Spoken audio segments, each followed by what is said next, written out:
Hi, quick video about how the piston broke.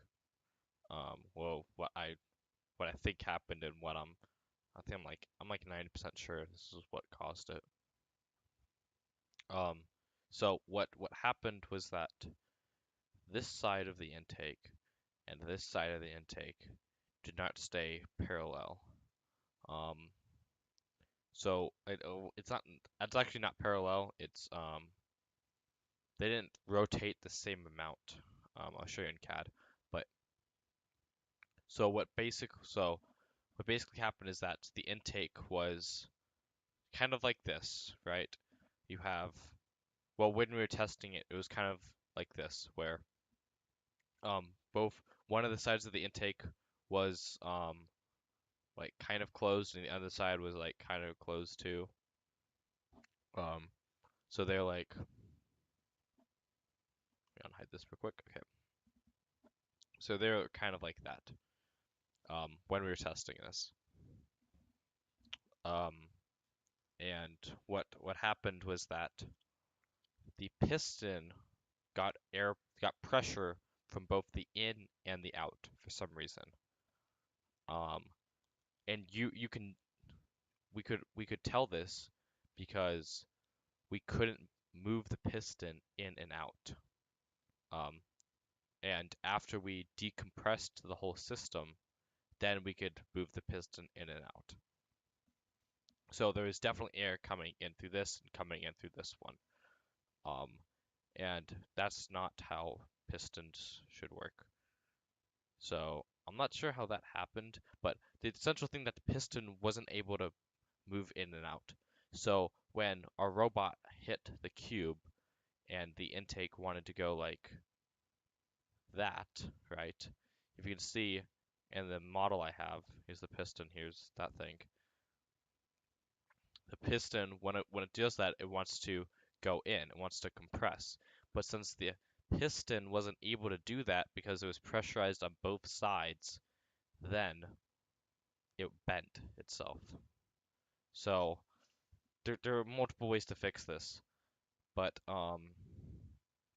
it's really unclear which way is the best. Um, the one way to do it is that we instead of having one piston here, we have a piston going from right here to somewhere on this piece of tube stock, and right here to another on this tube stock. Um, Here, let me pull up YouTube real quick. That's what Team Mean Machine did this year.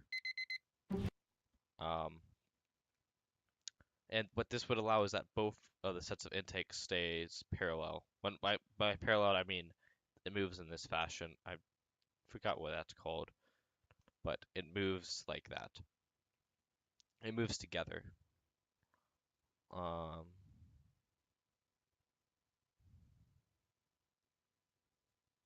there we go. Here's a good. So they have two pistons, one right here, one right here, and that's how they open and close their intake. Um, and if we had two pistons, then all of our code could stay exactly the same, or all the code that works for one piston can also work for the second piston, because what we can do is connect the pistons together. So we have both of the tubes, both of the release tubes and grab tubes, or I don't even know whatever you call this. Both of the release connectors and the grab connectors together. Um, and then it that basically allows us to keep the two tubes through the umbilical cord, so we don't have to change that. All we need to do is add another piston and some T connectors. Um, it would, and like it's not simple. There's no guarantee it would work. Um, the other solution is try to bend back this piston, which I don't know. I'm gonna give it like 50-50 if that's even gonna work.